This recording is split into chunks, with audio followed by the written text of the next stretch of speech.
Hello po, kumusta? Update po tayo dito sa new project namin sa Lumina Homes Tanza Phase 6. Isa po siyang Athena SF. So guys, ito po yung unit na meron ng existing na kisame tsaka turong partition. So sabi ko nga po, binago po namin yung wirings. Naglagay rin po kami ng insulation. Nagbakbak din po dito ng mga kapak dahil po mag-i-install din po kami ng tiles dito. Tinanggal din po yung partition.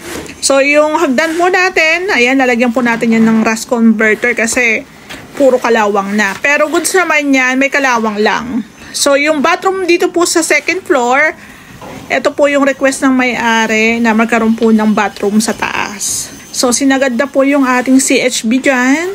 Ayan po, meron din yan insulation, then may wirings na rin po.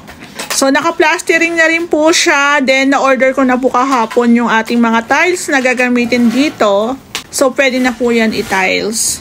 So, guys, advice ko lang sa inyo, before po kayo magpa-install ng tiles, tanggalin nyo muna yung kapak. Kasi pag hindi nyo tinanggal, magkakaroon tayo ng problema niya once na na-install na po yung tiles. Kasi manipis na toppings lang po yan eh. So, eto po, lalagyan natin siya ng switch dito.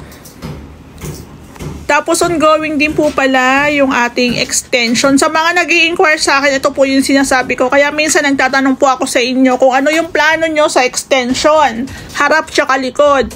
Minsan kasi pwedeng i-second floor yung pinaka-extension. Pero dito po sa Lumina, bawal. Iislaban lang po namin ito. Ito lang po yung allowed dito. So, ayan guys, ang ganda ng panahon. So, ongoing po yung ating preparasyon para po sa pagbubuhos sa ating slab para sa back extension. So, dito po sa baba, pinagkakasya lahat ng materyales para safe, hindi mabasa. So, itong pong bintana, tatanggalin po natin yan. Ayan. Medyo makalat dahil talagang wala tayong maglalagyan ng mga tools. At the same time, nag-i-stay in din po yung team. So guys, ito yung preparasyon nila sa ating sapin para sa slab. Ayan to. So sa kahoy pa lang magastos na. Kaya wag na po tayong magtaka kasi sa vlog po namin, share po namin kung magkano inaabot. Ito yung tiles po nila sa bathroom. Na-order ko na po yan. Tapos ito naman po yung floor tiles. Halos parang isang kulay lang siya. So let's see kung ano po yung magiging itsura ng kanilang combination. Yung mga materyales, ayan.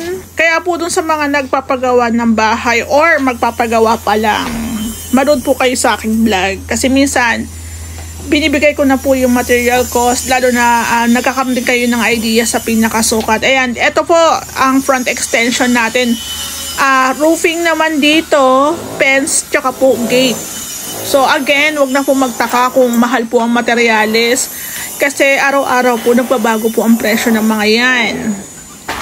Pero sabi ko nga, kung sa amin kayo magpapagawa, sigurado na po yung gawa sa inyo. Walang scam, walang panloloko, etc.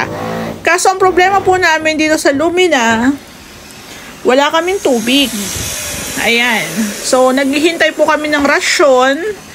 Ayan po, nagamit na. So, pag ganyan po, possible po ma-delay yung ating gawa. So guys, ayun, ang hirap pag walang tubig. Pero kung ano lang po yung kakayanin ng ating trabaho dito, yun lang. Pero kung magkakaroon po ng problema sa tubig, ayun, given na mai-stop tayo at baka yung ibang team natin, ilipat po natin sa ibang project. Mahirap po kasi lalo na kapag nagbaon na po kami ng mga PVC pipes dyan, mga linya, kailangan po namin i-test. Pang mayaman.